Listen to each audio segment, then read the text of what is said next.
Break के बाद आपका स्वागत है। कोचिंग हादसे में दिल्ली सरकार की लापरवाही और कोचिंग सेंटर्स की बदइंतजामी ने 3 छात्रों की न सिर्फ जिंदगी छीन ली बल्कि उन सपनों का भी कत्ल कर दिया जिन्हें लेकर वो बच्चे देश के अलग अलग हिस्सों से दिल्ली आए हुए। आरोप प्रत्यारोप के साथ हादसे के लिए जिम्मेदार लोगों की गिरफ्तारी और बेसमेंट में चलने वाले कोचिंग संस्थानों पर एमसीडी की कार्रवाई के बीच केंद्रीय गृह मंत्रालय ने 5 सदस्यों वाली जांच कमेटी का गठन किया है जो 30 दिनों के अंदर रिपोर्ट सौंपेगी। लेकिन इन सबके बीच जो बड़ा सवाल है वो ये कि बार बार होने वाले इस तरह के हादसों के बाद भी सबक क्यों नहीं लिया जाता। टाइम्स ऑफ भारत ने देश के अलग अलग राज्यों में चल रहे कोचिंग सेंटर्स का रियलिटी चेक किया। इस रियलिटी चेक में जो सच सामने आया वो बेहद चौंकाने वाला है। देखिए।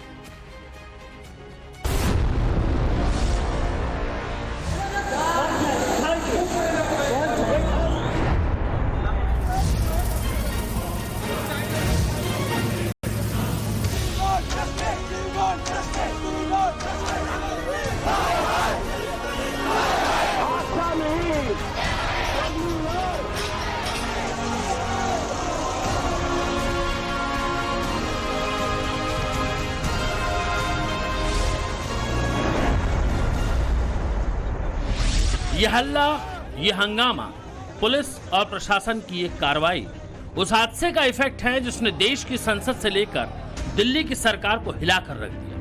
न सिर्फ हिलाकर रख दिया बल्कि देश की राजधानी दिल्ली की अव्यवस्था, बदइंतजामी और लापरवाही को भी उजागर कर दिया। उन आशाओं और उन उम्मीदों का गला घोट दिया जिसमें देश के दूर दराज के इलाकों में बैठे माँ बाप अपने बच्चों को दिल्ली भेजकर उनके भविष्य को संवारने का सपना देखते हैं। कितना दुर्भाग्य है कि बारिश होती है और बारिश के पानी में डूबकर राजधानी दिल्ली में 3 छात्रों की मौत हो जाती है। दिल्ली के ओल्ड राजेंद्र नगर में मौजूद राव कोचिंग सेंटर के बेसमेंट में पानी में डूबकर सिविल सेवा परीक्षा की तैयारी करने वाली 2 छात्रा और 1 छात्रा की मौत ने पूरी व्यवस्था पर कई सवाल खड़े कर दिए। इस पूरे मामले में अब तक क्या क्या हुआ, किसने क्या कहा, उन तमाम पहलुओं पर आएंगे। लेकिन उससे पहले जो जरूरी सवाल है वो ये कि अव्यवस्था के चलते लगातार होने वाले इस तरह के हादसों से सबक क्यों नहीं लिया जाता।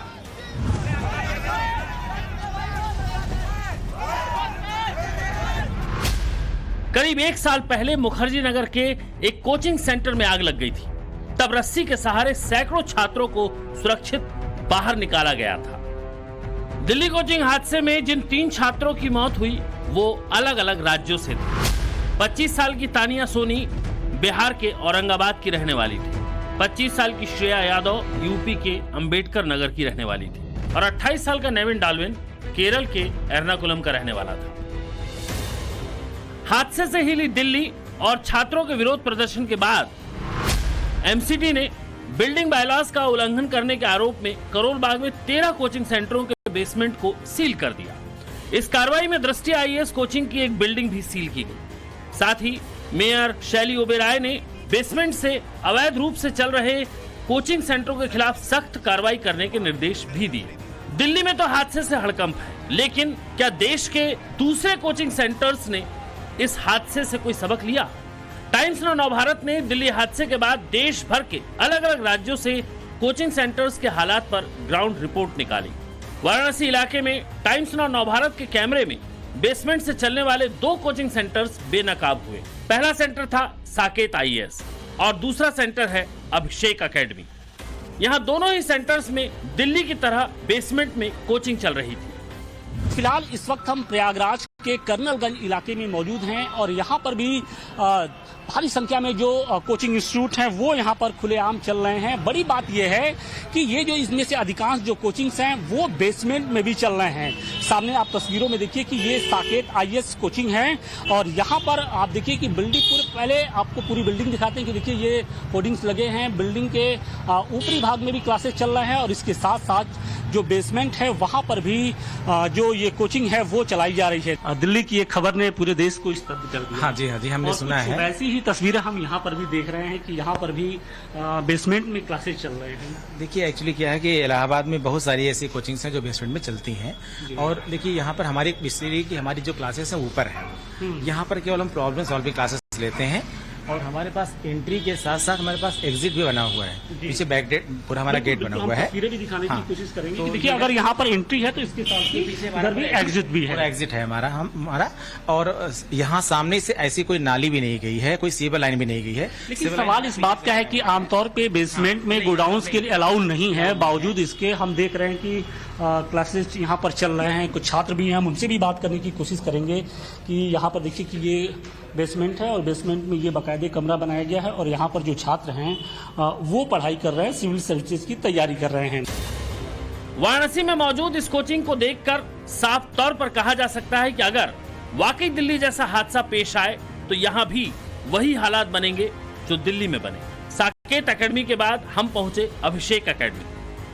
प्रयागराज के कर्नलगंज में सिर्फ एक नहीं बल्कि कई कोचिंग सेंटर्स हैं जो धड़ल्ले से बेसमेंट में चल रहे हैं, और उन्हीं में से एक है अभिषेक अकादमी।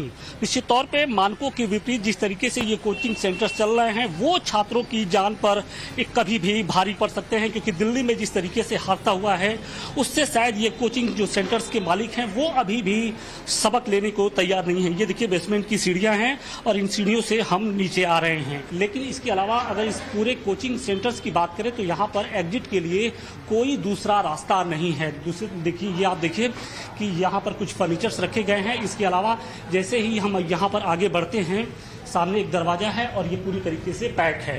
तो आप ये बखूबी समझ सकते हैं कि अगर यहाँ पर कभी बारिश होती है, भारी बारिश होती है और यहाँ पर पानी भरता है तो क्या छात्रों को निकलने का कोई दूसरा रास्ता है।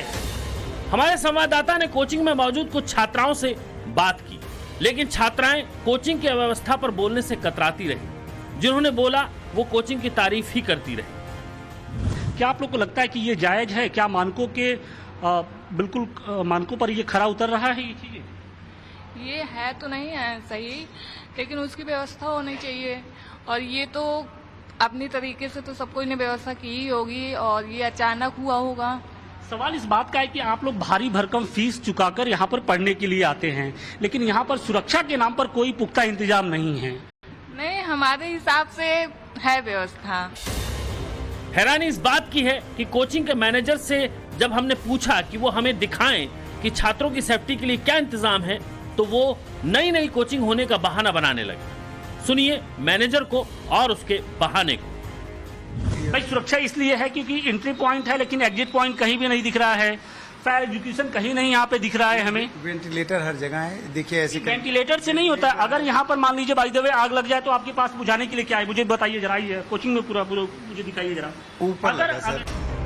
कोचिंग क्लास के रियलिटी चेक के लिए टाइम्स नवभारत की टीम अब पहुंची उत्तर प्रदेश की राजधानी लखनऊ। यहाँ भी कुछ कोचिंग हैं जो बेसमेंट में है, लेकिन कोचिंग प्रशासन ने बेसमेंट में बच्चों को पढ़ाने का काम नहीं कर रखा है। लखनऊ की ग्राउंड रिपोर्ट में फायर सेफ्टी और जर्जर बिल्डिंग जरूर एक चुनौती दिखाई दी। दिल्ली में कोचिंग सेंटर में हुए हादसे के बाद सवाल इन सेंटर्स की सुरक्षा को लेकर हो रहे हैं, क्योंकि इसमें बहुत बड़ी संख्या में बच्चे पढ़ते हैं। इस वक्त हम लखनऊ के एक कोचिंग सेंटर में हैं। हालांकि ये कोचिंग सेंटर बेसमेंट में जरूर है, लेकिन इनका दावा है कि यहाँ जो बच्चे हैं वो नहीं पढ़ते। एडमिशन प्रोसेस जो है वो सिर्फ कोचिंग सेंटर में यहाँ पे इस सेंटर में होता है और यहाँ पे ये बेसमेंट में चल रहा है, लेकिन इनका दावा है कि यहाँ बच्चे नहीं पढ़ते। बाकी जितने भी कोचिंग इस इलाके में है मैक्सिमम उन्होंने अपनी बिल्डिंगें बना रखी है। सामने आपको दिखाएं तो तमाम कोचिंग सेंटर्स की बिल्डिंगें आपको दिखाई देगी। बड़ी संख्या में बच्चे इन कोचिंग सेंटर से पढ़ते हैं। सुरक्षा के लिहाज से बात करें तो अधिकतर कोचिंग सेंटर्स में बेसमेंट में पढ़ाई नहीं होती है, लखनऊ की बात करें खास तौर पर तो। लेकिन जो सबसे बड़ी दिक्कत है वो इन बिल्डिंगों के लिए जो फायर की सिस्टम है उसको लेकर शिकायतें हैं, क्योंकि 2022 में 6 दिसंबर को इस इलाके में एक जो सामने बिल्डिंग दिखाई दे रही है इसमें ही फायर की घटना हुई थी, जिसमें बच्चे कुछ फंसे हुए थे। हालांकि तब कोई हताहत नहीं हुआ था, लेकिन उसके बाद बाकायदा फायर डिपार्टमेंट ने एक ड्राइव चलाया और तमाम जो कोचिंग सेंटर्स हैं उनकी फायर सेफ्टी की चेकिंग के लिए किया। नोटिस भी जारी किए गए। हालांकि उसके बावजूद भी तमाम कोचिंग सेंटर्स ऐसे हैं जो संकरी गलियों में और पुराने बिल्डिंगों में अभी भी चल रहे हैं। दिल्ली हादसे में ये देखने में आया कि जिस इलाके में कोचिंग सेंटर है वो काफी घना इलाका है, जहां पानी जमा होने की समस्या थी, ड्रेनेज की सही व्यवस्था नहीं थी, साफ सफाई नियमित तौर पर नहीं होती थी। दरअसल हर शहर का यही हाल है। बिहार की राजधानी पटना के राजेंद्र नगर, महेंदु और भिकना पहाड़ी जैसे इलाकों में मंडी की तरह कोचिंग क्लासेस चल रही हैं। आलम यह है कि एक एक बिल्डिंग में 5-5 कोचिंग चल रही हैं, जिसमें हजारों बच्चे पढ़ रहे हैं। टाइम्स नाउ नवभारत की टीम ने पटना से जो ग्राउंड रिपोर्ट लाई वो भी चौंकाने वाली थी।